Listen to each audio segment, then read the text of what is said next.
Stephen here at Brandmaster Academy, and in this video I want to talk to you about the 10 critical elements that you must have inside your brand strategy. Now, brand strategy is a bit of a complicated topic. Now, it's not complicated because it's difficult.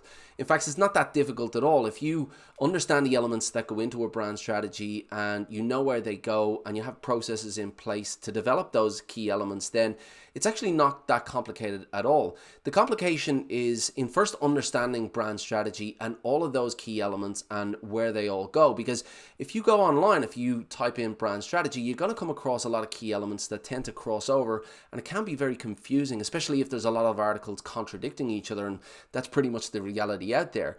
You could look at your purpose statement, your vision statement, your positioning strategy, your differentiator, your USP, your value proposition. All of these key elements tend to cross over with each other, and it's hard to know what you need, what you don't need, and what goes where. So that's what I want to cover in this video. I want to go over those 10 key elements so that you know where things go into place. And first up is your internal brand.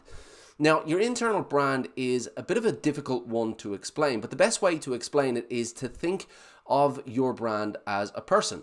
So we as people, we all have our external version of ourselves that other people see, and they know our personalities. But on the inside, we have how we feel. So this is what we think, what we believe about ourselves, what we believe about other people, the wider world, where we see things going in the future, what our vision is, how we behave, how we hold ourselves, what we value, all of these things that we don't tend to communicate with anybody.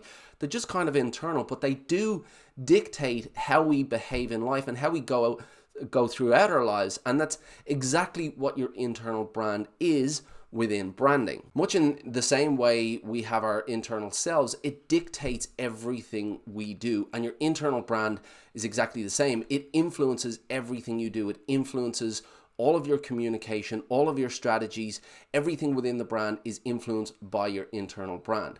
So you do have your purpose, and that is your why you do things beyond just the revenue that your brand generates. There is a connection with your audience there, and they get some kind of value from what you do for them. They get some kind of emotional release. So you need to tap into what that is and develop a why around that, and you'll know what your compass is then going forward beyond just revenue. Now, you also have your vision, and this is where your brand is going in the future. And the best way to describe your vision is the aspirations of your brand. So your brand has come to life for some reason. There's leadership behind this brand, and they see a vision for this brand. They look into the future, maybe 5 years, maybe 10 years, and they see a vision of where this brand is going. It's very, very important to have that nailed down and to use that, as I said, ongoing within your brand, to have that direction, to know where your brand is going long term. Then you have your mission, and these are the commitments that you make within your day-to-day operations of your brand. And this ties very much in with your positioning strategy, what it is that you do differently for your audience, and knowing what those commitments are based on what you do for your audience is really, really key. So once you nail down what those commitments are, then you can develop a mission statement around that guides your brand long term. And then of course you have your values. Now, there are a lot of companies that will have a handful of values up on their About Us page, such as honesty, integrity, respect, etc., etc. These don't really mean anything, and they don't really guide any brand that has values like that. Your values need to be personal to your brand. How are you going to go about your business? What are you going to do to personalize your interaction with your audience, and how is that going to apply throughout your whole brand, throughout every single touch point, throughout every brand representative within your brand?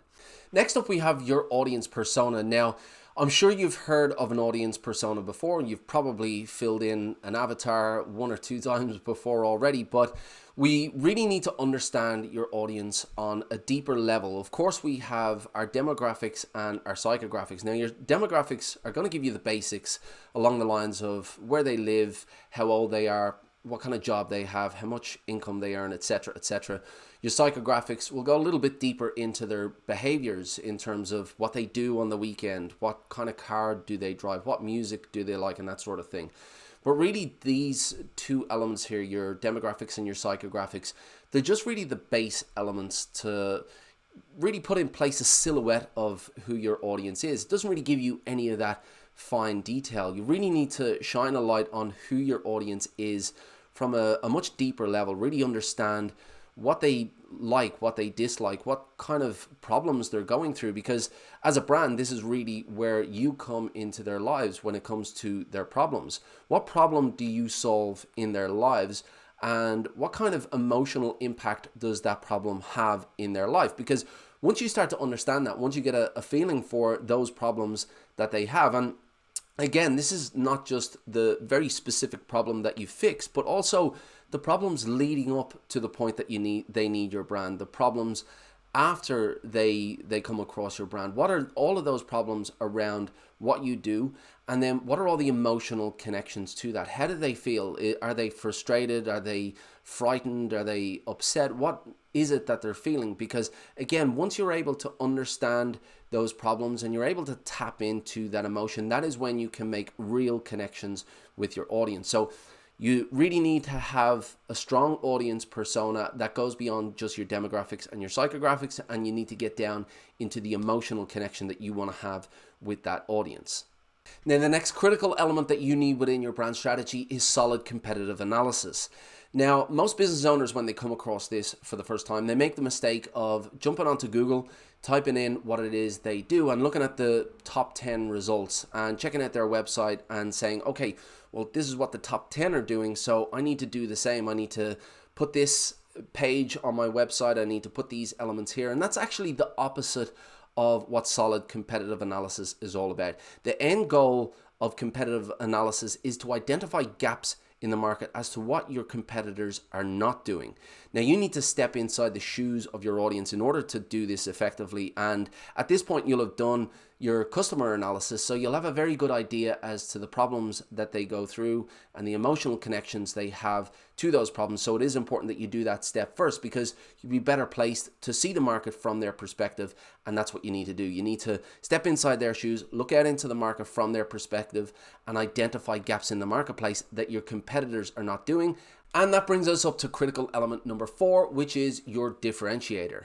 Now, a lot of people are intimidated by the differentiator because there's this belief that you have to be revolutionary in order to be different. You know, you have to bring some kind of new technology to the marketplace, or a brand new product that's never been done before, a brand new design or something like that. And that's not actually the case. Now, if you have a budget for that kind of research and development, then great for you. There's a lot of companies in the Silicon Valley doing that. They're raising millions or hundreds of millions to be able to go out there and do that. But if you're like 99% of businesses in the world, you're not going to have that kind of budget. So when it comes to your differentiator, you have to be clever. Now, I want to give you a couple of examples here to illustrate the point that you don't need millions of dollars. You don't need a massive budget to differentiate yourself. And if you're clever enough, you can think of a differentiation strategy that doesn't need any money at all. Now, the first example is Avis, and you might have come across this example before, but Avis back in the 60s, they were number 2 to Hertz, and they were number 2 by a long way, and they were actually losing market share at the time. And they came out with a differentiation strategy that was based on communication only. They didn't put any budget into it. They didn't have a team of developers or product developers coming up with something new. They simply changed their messaging and they said, we're number 2, so we try harder. And that change in positioning, that change in messaging, and that differentiation strategy was able to turn their business around, and they claimed a massive amount of market share back from Hertz. And that goes down as one of the best examples of differentiation strategies to date. Another excellent example of differentiation strategy is the Dollar Shave Club. Now, this is a great story as well, because they came into the marketplace as a nobody. They were just a startup, and they came in with a great differentiation strategy, and the strategy was to point the finger at their biggest competitor, who was Gillette. And what they did was they tapped into the pain points of their audience. So they stepped inside their audience's shoes and they looked at what problems do they have in and around this market. And one of the biggest problems they had was how much they had to pay for razors. So Dollar Shave Club came into the market. They pointed the finger at Gillette. They pointed the finger at the unnecessary features, the unnecessary 4 blades, and the massively high cost, and told them that they don't need all of this stuff. They just need a quality blade to be able to shave with, and that's what they offered their audience. And they offered a smart subscription model as well, so they just had to pay their monthly fee and their blades arrived at their door, and they ended up saving their customers a huge amount of money, but took a massive chunk of the market from Gillette. So that's another great example of differentiation strategy without needing a massive budget to pull it off. Critical element number 5 is your human brand persona. Now, relationships between brands and consumers has changed massively in the last 20 years. Before, in the 80s and the 90s, brands held all the cards and they had all the power because the consumer didn't have a voice. But then the internet came along and the millennial was born through that generation.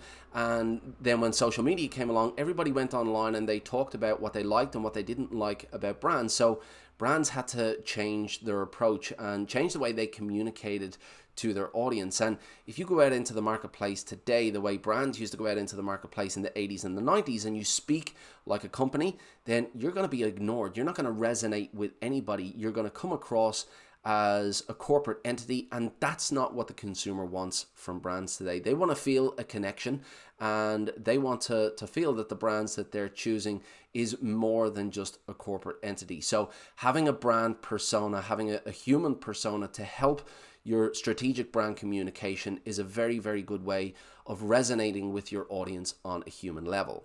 Element number 6 is your tone of voice. Now, your tone of voice is actually an extension of your personality, but it's a really, really effective tool, and it's something that you really need to nail down, and this all stems from who your audience is. So all of the research that you did on your customer persona, who they are, what kind of personality they have, the struggles they go through, the emotional connections they have to that all plays a part in the tone of voice that you have. Now, if you're a business, if you're a brand and you deal with something that's very serious, like law, for example, then you're not going to have a lighthearted, funny tone of voice. You're going to have more of a professional tone of voice. But on the other hand, if you're dealing with events, if you're dealing with birthday parties, then you're going to have a much more playful tone of voice. Now, they're two extremes, but brands today need to look at who their audience is and the problems that they solve and where they fit into their audience's lives and the personalities that they have, and then that should dictate the tone of voice that they have throughout all of their communication. But again, tone of voice is a very effective tool when used correctly, and it can really help your brand to resonate with who your audience is. Number 7 is your tagline. Now, your tagline ties directly in with your differentiation strategy because your differentiator is what you want your audience to remember about your brand. Them remembering what you do differently is critical for your overall brand strategy. So your tagline helps you plant that seed in the mind of your audience as to what you do differently. So you need to use that as a tool so that they can easily remember what it is that you do. They can easily recall what you do.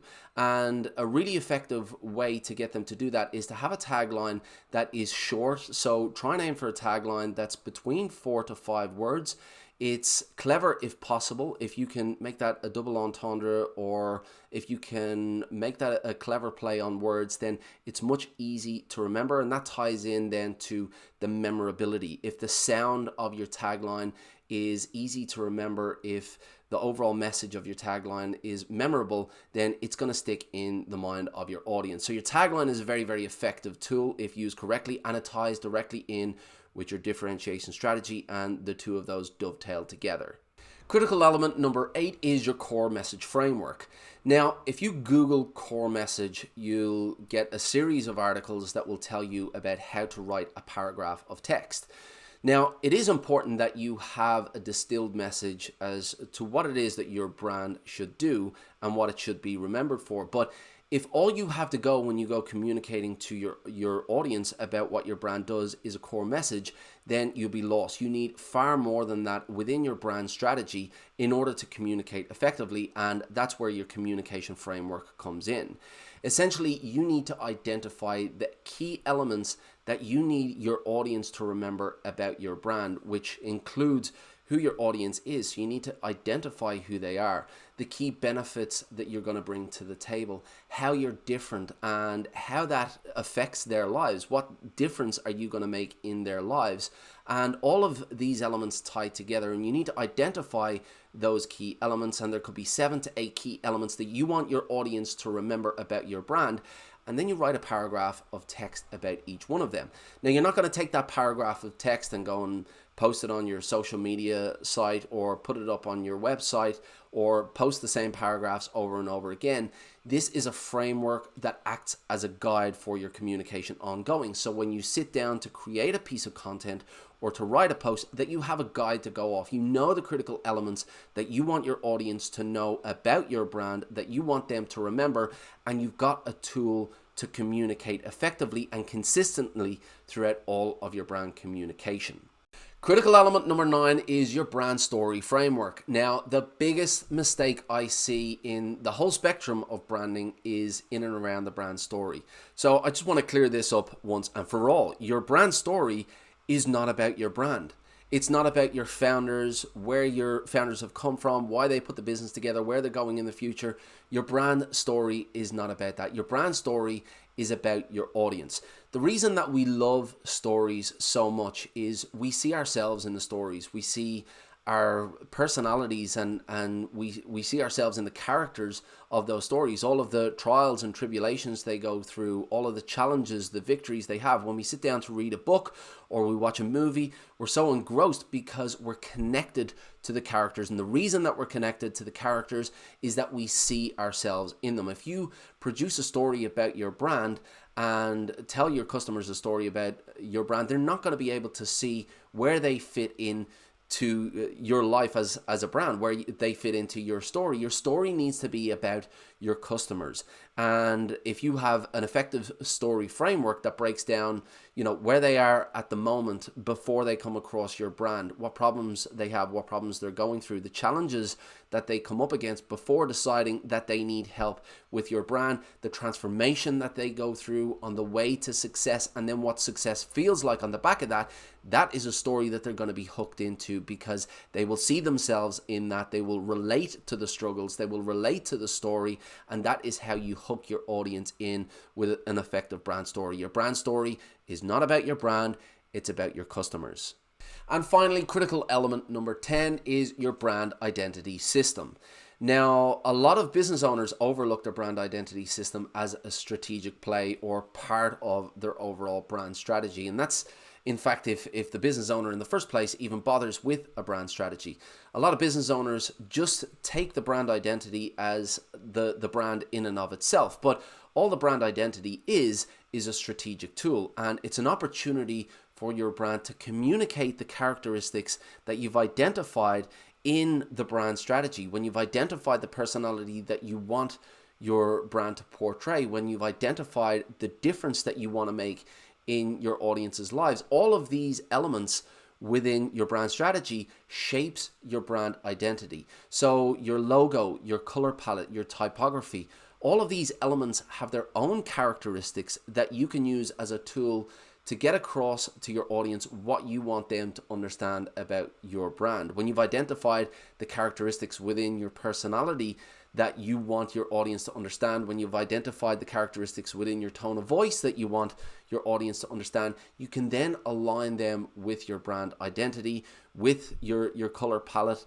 with your typography, with your image style, and all of the critical elements within your brand are aligned, and that's when you have an effective brand strategy. So these are the 10 critical elements that every brand must have in their brand strategy. So if you are building a brand, then really sit down and go through each and every one of these elements and make sure that each one of them is ticked off as you build your strategy, because if you leave one of these critical elements out, then your brand is not going to be aligned. You need to have every single one of them in there in order for your brand to have an effective strategy, in order for it to be aligned and for you to be able to communicate effectively with your audience. I hope this video helped. If it did, then hit the subscribe button. Leave any comments below if you have any questions. I'll be happy to answer them, and I will see you in the next video.